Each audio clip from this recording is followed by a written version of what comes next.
Welcome to Local Matters. I'm Elizabeth Shanahan-Jewett. Let's talk about what's happening in our area. Few things are as charmingly spooky as New England in October, and few storytellers spin a creepy tale the way local favorite Jenny Lee does. Did you know that New England has vampires? Ask most people what their favorite scary story monster is. And 9 times out of 10, they'll come back and say a vampire. Now, when they say vampire, they're usually talking about a cape-wearing count from Transylvania with fangs who turns into a bat at night. But did you know that New England has vampires too? But the old people of New England will tell you that a true vampire has no need of an aristocratic pedigree. And real vampires have nothing to do with the dramatic sucking of blood or fangs or turning into bats. A true vampire is something much more simple and much more sinister. It is only this: one of those among the dead who simply refuses to rest, who rises night after night from their graves to seek out those that they loved, those that they knew, and suck away not their blood, but their health and their lives, until they withered away and died and joined that tormented soul in its afterlife. Now it's said, in the summer of 1799, one such family in Exeter, Rhode Island, was tormented in just such a way by one of their own. Stuckley Tillinghast was a farmer and a very well-respected member of the Exeter community. He owned many orchards which boasted a very plentiful crop every year, but the crop of which he was most proud was his 12 children. Now, in the summer of 1799, just before the harvest began, Stuckley Tillinghast began to have a strange dream, night after night. A dream that chilled and scared him so he would wake up sweating, crying out in fear. In the dream, Stuckley would be working in his orchard, when suddenly he would hear calling out to him from across the field his daughter, Sarah. And he looked up and saw her, staring at him. And even though it was his own darling daughter he saw there, he also felt that what he was looking at was something profoundly wrong. And in that moment, a cold and bone-piercing wind would fly up around him and blind him for a moment, and when he finally regained his sight, he would look back, and Sarah would be gone. But all around him, the leaves on the vines of his apple trees would turn brown and wither and crumble into dust, and the fruit and apples would rot right there before his eyes, accompanied by a smell of death so vile, so real, that even in his sleep it would make him physically ill. By the time it was over, he would look around and see that exactly half his orchard was dead. It was then that he would usually wake up. Stokely Tillinghast was terrified that this dream was some sort of omen, that it meant something horrible was going to happen. His wife, his family, the pastor, everyone tried to calm him and say it was just the normal nerves before any harvest. He prayed that they were right. Even as the harvest came, and nothing seemed to go wrong, he couldn't shake the feeling that something dreadful was coming.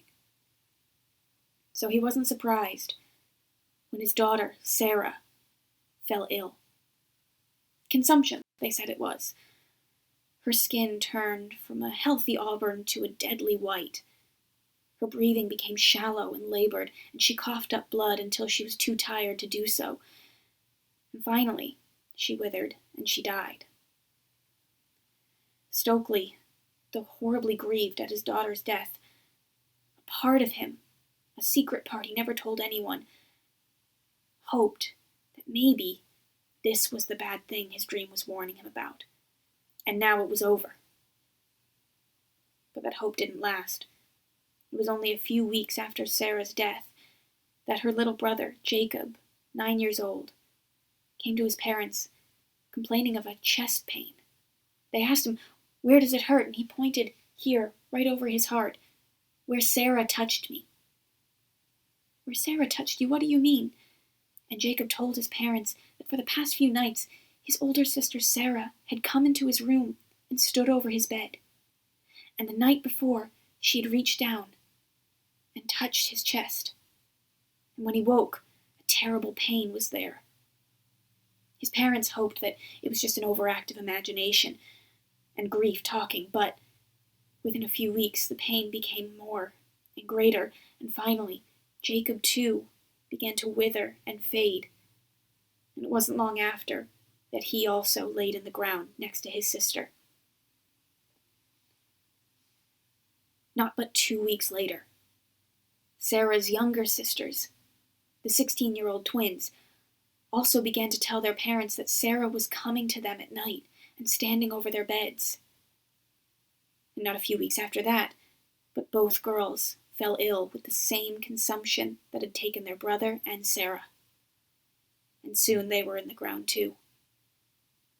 One by one, Stuckley telling his children, said that their sister Sarah was coming to them at night, telling them that she wanted them to come with her, that she was cold where she was, and she wanted them to keep her warm. And one by one, those children died. Finally, even Honor, Tillingast's wife, began to say that her daughter was visiting her at night, saying, "Mama, it's so cold where I am, and I'm so lonely. Won't you come with me?" It wasn't long before Honor began to feel sick. Tillingast was beside himself. He didn't know what to do. He went to the old field hands and asked for their advice, for they had seen more around that town than anyone. And one old field hand came to him and said, "We know this problem from the old countries. The first of your children to die, she's coming back to take the rest. You must dig up every grave to be sure which of them it is." Tillingast was aghast at this prospect, but seeing his wife fading further and further in front of him, he became desperate. He and his oldest sons, those who were not too sick to do so, went out to the family graveyard, and they began to dig up the graves. One by one, he took his children out of the ground, and as he opened their coffins, he saw rotting corpses there, until he got to Sarah's. And though she was the first to die, when he opened her casket, there she was, as if sleeping, fresh-skinned, her hair and nails grown longer. Tears came to his eyes as he realized that it was his own child who was killing his others. Jeremiah, the old field hand who had told him what to do, had also told him how to proceed when he found the one who was taking his other children. And though it broke his heart to do so, Tillingast took a sharp knife, and he plunged it into Sarah's chest and carved out her heart. For this is the only true way to kill a vampire, to take out its dead heart and to burn it on a stone. Tillingast poured oil over the heart of his dead daughter. He lit a match, and he burned it to ashes. After that day, not one of Tillingast's children fell ill, and his wife recovered.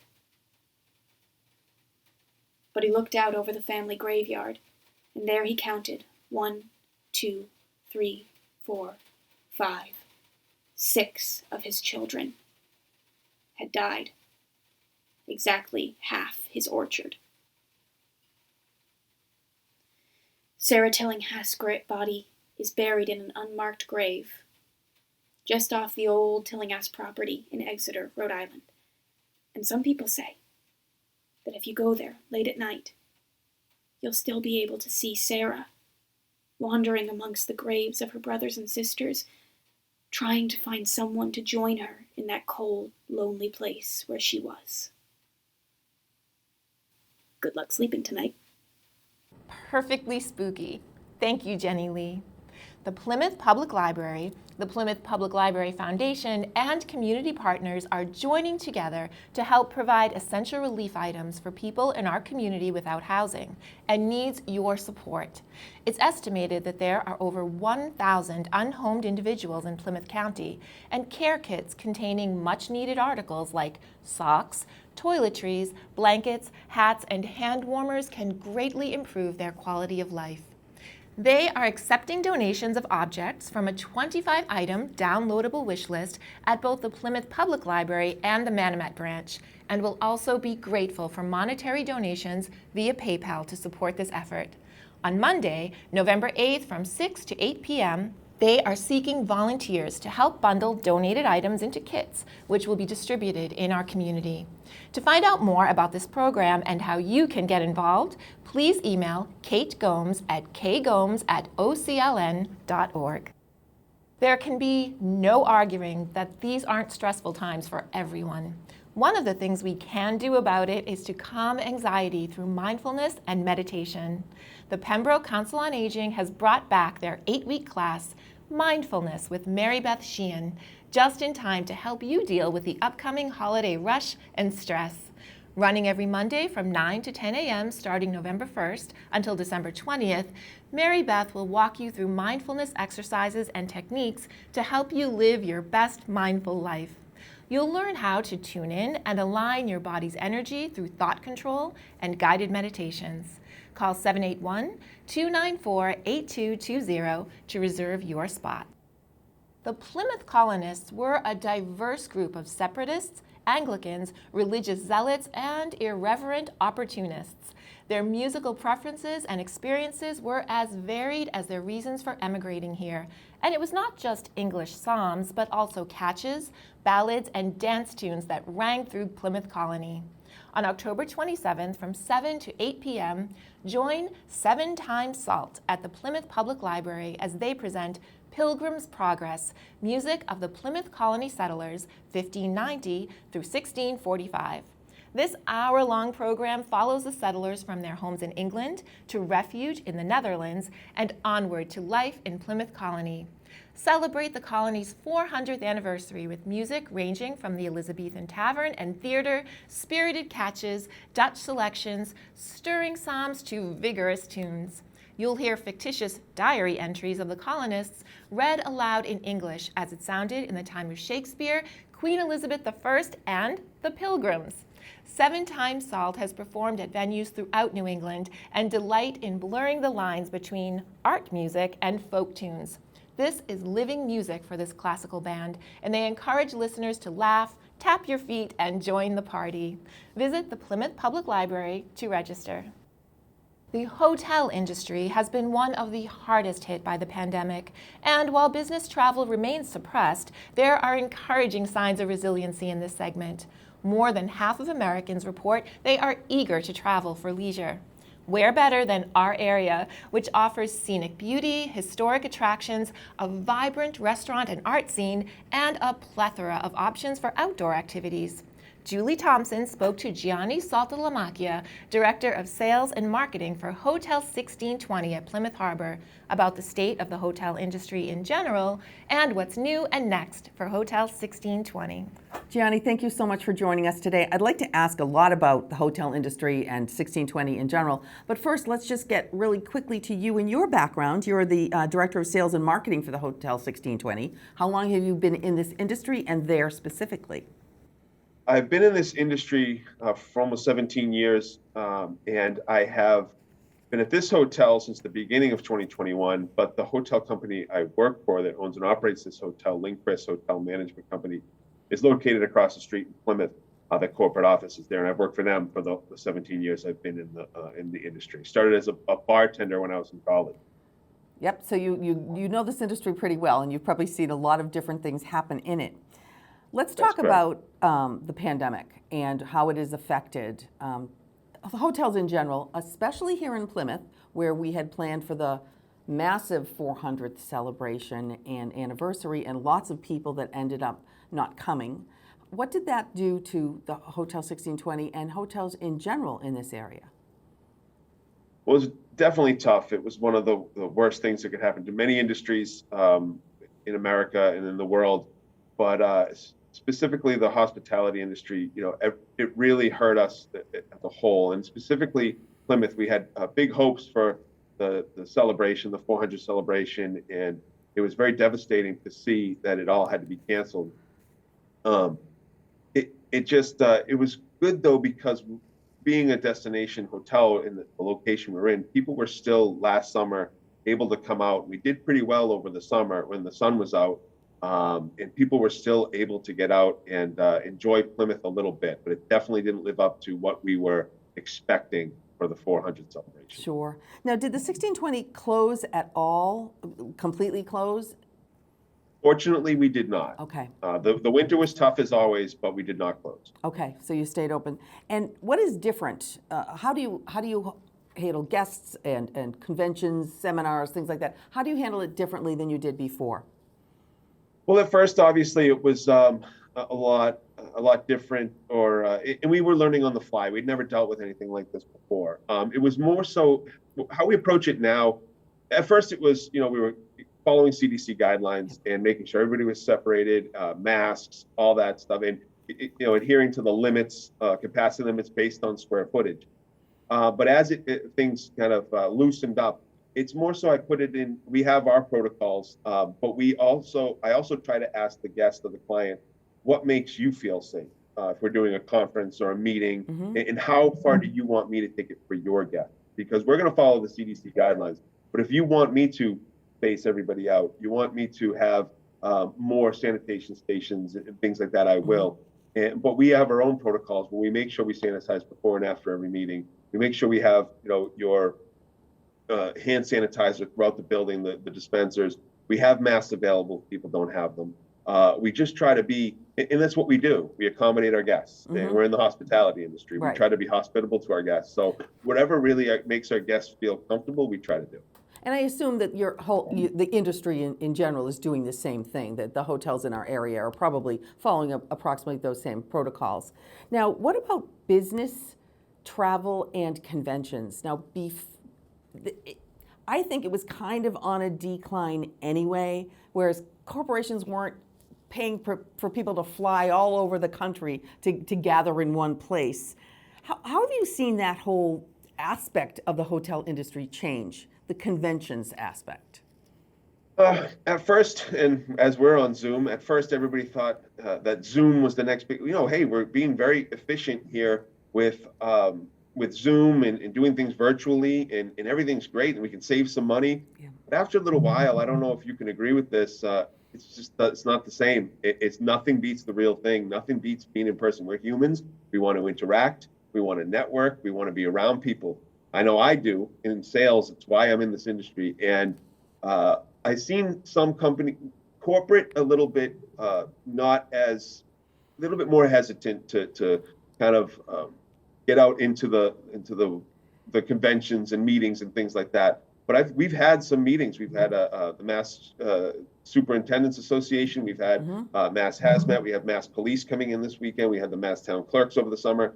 So we're seeing people still, they yearn almost for the interaction and getting back with their colleagues and sharing the experience of going through these. And you learn so much from other people, not just the conferences that you attend. Sure. Being around people and networking, and that's where we strive. So I think it's going to take a hit. It's going to be a slow climb back. It's going to be a tractor pull, but we're going to get back. And obviously over the last few months, we've had some resurgence and things that have made people a little bit hesitant to kind of sign on the dotted line and get back to normal business as we hope we can. We've been knocking on that door, it seems like, for a while, but it seems like people are a little bit hesitant and companies are a little bit hesitant. But I think as we continue down this path, I think people will feel more and more comfortable. And as we see these companies and associations that have stayed with us and had their events over the summer or this fall, have seen that they're able to do things safely. We've done things very safely for these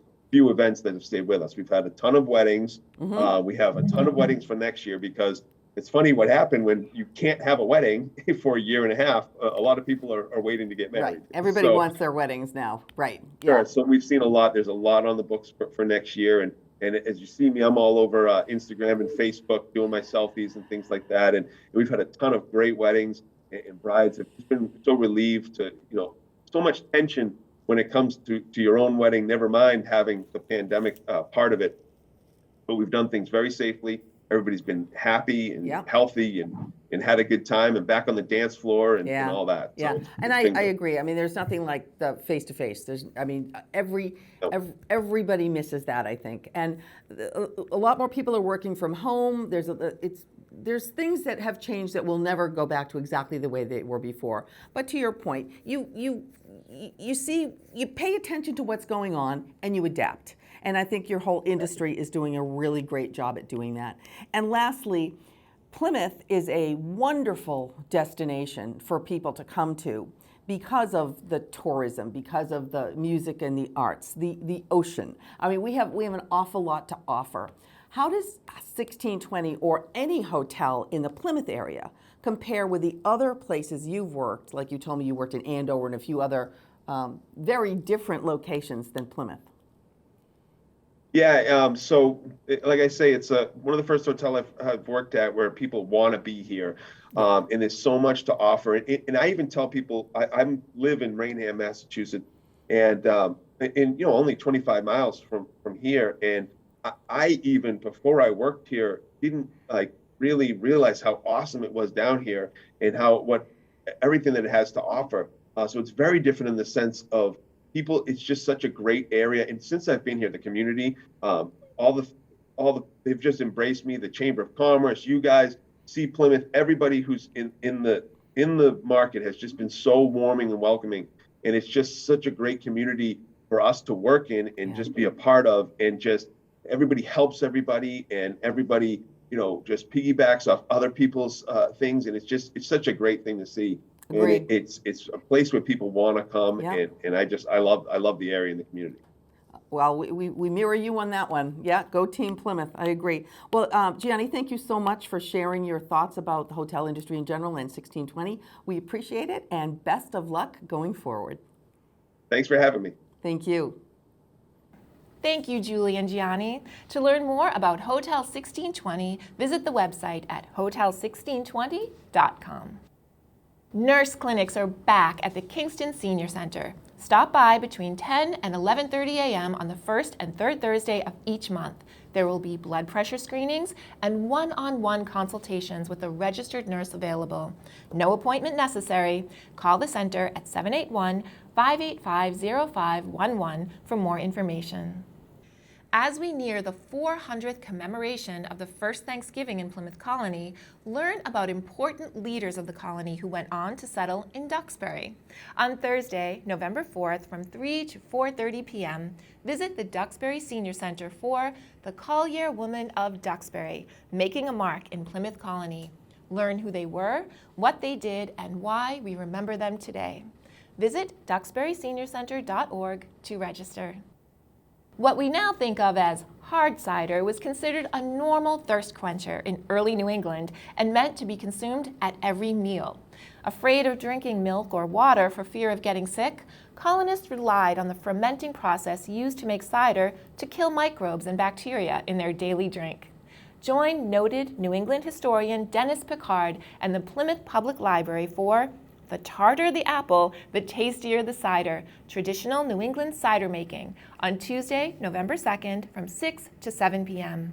In this online presentation, you'll hear about the mills, machinery, and products of New England's cider making tradition and some of the things that could, and often did, go wrong. Visit the Plymouth Public Library website to register. Don't miss the Plymouth North High School's Fall Craft Fair on Saturday, November 6th from 10 a.m. to 2:30 p.m. at the high school. There will be door prizes, raffles, food, and over 100 booths with wonderfully skilled crafters for you to browse and get started on your holiday gift list. Visit the event Facebook page for more details. Are you looking to get rid of your unused prescription medications? On Saturday, October 23rd from 10 a.m. to 2 p.m., Bring your unwanted, non-liquid medications to the Plymouth Police Department at 20 Long Pond Road. Check out the on-site Narcan simulator from South Shore Health and leave with your own Narcan kit, free of cost. Learn how to spot at-risk behaviors in young people in your life by participating in Hidden in Plain Sight, a mock teenage bedroom experience. There will also be resource kits, Datura pouches, and other information for you to bring home. Contact Hannah Pantaleos at hpantaleos@plymouthcountyoutreach.org with any questions you may have. And visit pactv.org/thelocalscene for more of what's good and good to know in our area. That wraps this week's episode of Local Matters. From all of us at PACTV, have a happy and safe week. We will see you next time.